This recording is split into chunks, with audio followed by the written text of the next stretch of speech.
Okay. All right. Now going to try this. This is the fifth attempt. Um, Nothing's going right, but here I go again. I was just recently listening to a podcast, and I kind of want to touch on something first before I get into what I wanted to discuss today. Um, it was actually a podcast discussing Torah observers and people who feel it's necessary to observe the Torah. I actually did that myself for a little while. At least I was looking deeply into it and doing my best to fulfill the festivals and just observe them.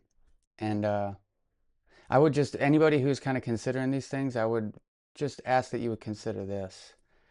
Um, if you knew that the King of Kings was coming to your workplace tomorrow, and say you worked at an office, would you likely prepare yourself, clean that place, make it spick and span, organize every folder, clean your screen on your computer, pencils in order, pencils with the pencils, pens with the pens, everything meticulous because you knew the king was coming, God of the universe. Uh, if you were in construction, I imagine every tool would be in order, oiled, everything would be in its place, materials in its place. It would just be, you would do everything you could to make that place as best as you could. And I think the people who observe Torah, they probably have that heart. I know I did when I tried. But if you just take the same mindset you would as if the king were coming to your workplace tomorrow, and you did that every day, and you made your workplace like that now, because the king is coming, and we're not promised tomorrow.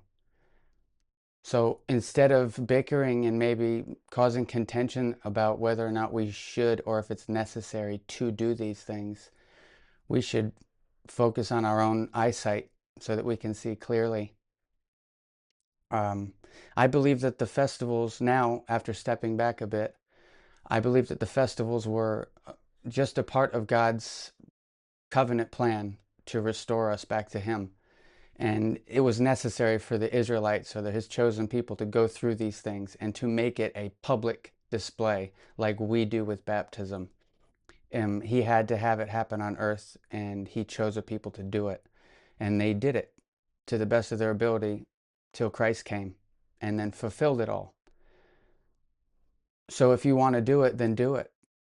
But if you're not doing that in every aspect of your life, from the moment you wake up till the moment you lay down for bed, then you may be focusing on the wrong things. And that's kind of all I wanted to touch on that as far as that subject went. Uh, I still don't eat pork. I haven't had pork in probably 15 years, close to it. Obviously, you can't observe everything, but we do at least speak about them when they approach. We don't have an accurate calendar. Nobody does. So it's kind of hard to tell what day is what unless you go off of solar lunar, which some people do. Zen Garcia has a pretty decent calendar if you're ever into that. It's an Enochian calendar, but it's pretty cool. He observes Torah very, very deeply, and he has the convictions for it. I went to Kennesaw, Georgia, a few years back to one of their conferences, Sacred Word conferences, and it was very enlightening. I had a great time. Got to see Gary Wayne speak, and he's a soldier. He calls himself a Christian contrarian, and learned a lot from him and his books. They're very big and hard to get through, but just very enlightening stuff. So I just wanted to touch on that. And again, I am not casting stones. If you do it, then fantastic. If you don't do it and you feel like you have to and someone's kind of pushing you or you feel obligated or guilty in some way or fashion, don't. You're perfect just the way you are, just the way that you do it, as long as you do everything to the Father as if He's coming tomorrow, because He could for anybody at any time. Anyway, so um, a couple of the things I wanted to touch on as far as biblical. People wouldn't call them biblical because they're extra biblical texts. Um, I still consider a lot of the scripture. It doesn't matter to me Whether you can prove or not who was the writer or the origin of it, it was found with certain texts. I hold it in high regard, and that is probably one of the most contentious subjects that I discuss with people. I lost a lot of friends and a lot of family concerning canon and non-canon scripture, um, but probably won't touch on that today, although I probably will in the next few videos, I would imagine. So this week I just wanted to touch on a couple things I found in Jasher that I thought were pretty cool and interesting, and people might think they were interesting anyway. I know in light of all these things in the media and in the world with the files, and they're non-existent, they're there. Here you can read them, but they're heavily redacted, and it's so convoluted, it's nauseating. Um, but when I was reading in Jasher, I found a very interesting story about a fella named Rikon, Rikayon. And I'm just going to paraphrase a little bit of this chapter. It's chapter 14 in Jasher. And it says he's from Shinar, the land of Shinar, and he had understanding in all wisdom, beautiful in appearance, but he was poor in, his name was Rikon. I don't know if I'm saying that right. But anyways, he wanted to, because of his wisdom and his status, he wanted to get in front of the king in some way so that he could be of maintenance to the king. And that was his dream and his mission of his life, to do that. And he set out to do it when he became of age. And I guess when he had come into the town where people had seen the king, because he only comes out once a year. And that time of year he would come out to judge the people. And when he had come to the town, the people had let him know that, hey, the king doesn't come out for anybody, just once a year. And Rikon was devastated. And so he had went into the town and found an old bakery that was abandoned that night, and he crashed out there. But it says that he was super bitter and very resentful and just bummed out altogether that he wasn't going to be able to see the king. So his second plan B, was to just become like the locals and sell produce and things like that, work in the bazaar. And he sought out to do it and did it. Got vegetables. But when he came into the town and started selling, he was rejected, belittled, and ultimately, sacked. They got rid of him. So he went back into the bakery that night and again lamented over his position in life. And then he came up with a pretty clever plan, well, clever to the world. Um, because the king would not come out for, except for once a year, he decided to hire a group of men, like soldiers, and go to the top of the mountain where all the people of Egypt would bury their dead, and told everybody that the king was exacting a tax and that they'd have to pay this tax before they could bury their dead. And he became incredibly wealthy, as one would imagine, after getting all the dead buried up there. And when the king came out, all the people, the one time a year to judge, all the people approached him and were pretty upset, and were like, man, how could you do this to us? We're barely making it now with all this tax for all the dead people. And he was obviously clueless and became very upset, and then summoned Rikon and his men. And this is where it gets very interesting to me, I think. It says, and Rikon took about 1,000 children, sons and daughters, and clothed them in silk and embroidery. And he set them upon horses and sent them to the king by means of his men. And he also took a great quantity of silver and gold and precious stones, and a strong and beautiful horse as a present for the king, with which he came before the king and bowed down to the earth before him. And the king, his servants, and all the inhabitants of Egypt wondered at the work of Rikon, and they saw his riches and the present that he had brought to the king. It greatly pleased the king, but, it says 1,000 sons and daughters, and clothed them in silk and embroidery. Where are the parents at? How did this fella get these people? Likely from people bringing their dead and then not being able to take care of the remnant of the family. So not only taxing people monetarily, but also with people, apparently. One way or another, it says sons and daughters, so it is alluded that it's young folks and people who don't have power to choose what they're going to do. And he clothed them in silk and embroidery, which would make them attractive and entice them, I mean, optically to the king, which is disturbing. So the king ended up loving this because he was obviously wasn't a great king either. And he ended up making him prefect under the king so that he would rule. And interestingly enough, the king called Rikon Pharaoh. So he was considered the first pharaoh in Egypt. And being made prefect under the king, he ruled when the king was gone for the majority of the year. And of course, Pharaoh, Rikon being who he is, ultimately ended up usurping the king and taking over. And that is one of the more interesting origin stories of pharaohs in Egypt and how they started. But in light of the things in the files and how somebody, the Epstein fella, started off in a lowly job, he was a teacher, which they don't make much money, and then somehow was able to raise himself up to rubbing shoulders with some of the most renowned people of Earth, and then ultimately having an island and just a wretched man. And it's disturbing what that guy did. And this just reminds me of it because he took the 1,000 sons and daughters and presented them to the king. He accepted it, and then he gained power from it. And then pharaohs, as we know, were terrible because God had to save the chosen people that we talked about in the beginning from Pharaoh and Egypt because they were so treacherous. So that was an interesting little tidbit in the book of Jasher that I had read that I thought would be interesting to some people, at least out there.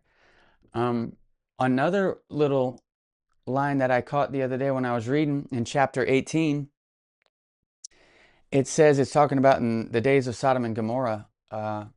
It says, in those days, all the people of Sodom and Gomorrah and of the whole 5 cities were exceedingly wicked and sinful against the Lord. And they provoked the Lord with their abominations. And they strengthened and aging abominably and scornfully before the Lord. And their wickedness and crimes were in those days great before the Lord. When I read that, I thought of that guy who, some of you might know who I'm talking about, some dude that takes his son's blood and like siphons it into his body to try to stay young. And when I was reading this and it said, and they strengthened in aging abominably, I thought about that. I said, wow, people are selling, even RFK was supposedly secretly seen taking methylene blue, and it's supposed to give you, it's an anti-aging type of, it was in, I think it was in textiles. It was like a dye at first, but there's all these things that are taking your eyes off of the Creator and God and Christ, which is the only thing that keeps your heart beating and the only thing that is in control of your soul. And they're putting their faith and their strength and their just their everything into methylene blue. This dude's siphoning blood in from his son's body, and just you hear about the elites all the time trying to become immortal in some fashion. The microchips Elon Musk is, he's just offering everybody to extend life, downloading your brain after you die, and just doing another clone. Madness, absolute lunacy. But this was written, despite who wrote it and despite if it's canon or not, this was written a long time ago, and it's noted the same things here that's happening now, and it's in reference of Sodom and Gomorrah, which is in the days of Noah. Another thing that they say too in the book of Jasher is that the men in those days would give their wives tinctures to drink, which would basically, it was like ancient birth control, because it would cause them not to give birth. And then it said, then the husbands would completely ignore the women who were giving birth and who were a little overweight, obviously from giving birth. And they would only pay attention to the women who had comely figures. And that is also today with birth control, Ozempic, all this stuff. These are forcefully expediting fleshly things that should be disciplined and taken care of through discipline. Um, so Jasher, again, it's an incredible text. It's like the mortar in between the bricks when you read the Canon. The Book of Jubilees, the Book of Enoch. Um, there's so many fantastic scriptures out there that people can read. But immediately, and I'm sure some of you even now are thinking, oh man, you got to be careful. You got to stay away from that. And I've heard that a million times. And these same people will say, hey, did you watch the new Avengers movie this weekend, bruh? And you're like, Avengers?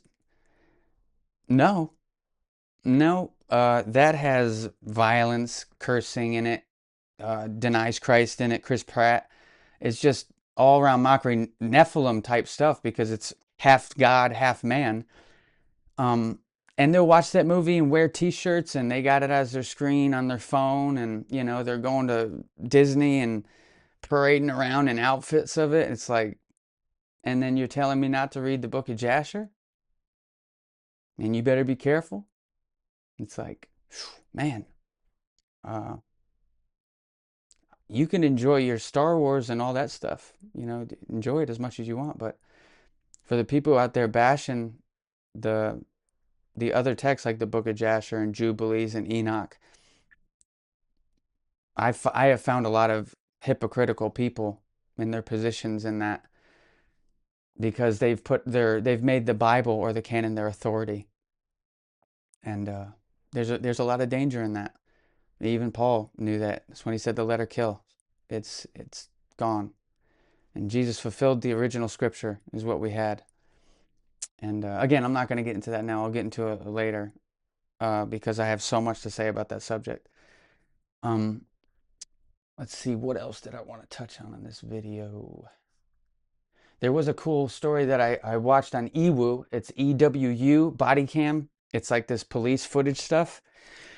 And there was this guy on it recently who tried to break into Area 51. And his name was Nathan something.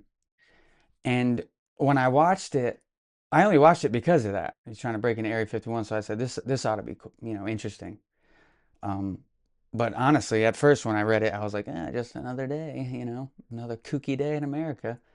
But Area 51, aliens, demon, I went ahead and watched it. And it was so fascinating to me. I immediately thought of the movie Source Code with Jake Gyllenhaal. I don't know if anybody's watching has seen that movie, but if you haven't, I don't watch movies anymore. I can't. It's just I can't get through them. I fall asleep or get bored. But I used to watch them all the time. And this movie, Source Code, with Jake Gyllenhaal, was about a soldier that was basically being put back in the past for 10-minute intervals. I can't remember the time duration, but just a certain time would elapse. And he could go into the past, and he was going on a train, and he was trying to find this explosive device. And he was just trying to gain information for the government through this program. And when the guy from the EWU video, the real fella that was trying to break into the base, he kept talking about these facilities being tied to NASA, something called Red Arsenal. Also, he had credentials for the Army, which they tried to dispute and say they were not real, but they didn't really in the video. And he kept talking about a time dilation, like he was stuck in this time dilation, and he was genuinely confused, it looked like. Even when the cops were, ultimately they were telling him he couldn't come back, he was like, well, what if I'm invited? And they're like, what are you talking about, guy? You're not supposed to be here. He said that he went to a facility the day before in Nevada and nothing happened negative, but he was told no at the gate, so he turned around and went back. Tried to get into this one with his credentials, and they denied him. And he was just saying these two facilities are tied to this program that's happening, and it's a time dilation, like a deja vu. And he said it was tied to the book of Revelations and heaven. And again, it made me think of this movie, Source Code, where he'd go back, he'd try to figure it out, and each time he would go back, because he had been there so many times before, if someone was walking in the train and would spill coffee, he knew that was coming because he had been there so many times before. And this guy was talking almost as if he had experienced that. I think that's why he referenced a deja vu. He referenced that moment as if it was like that, like he had been there.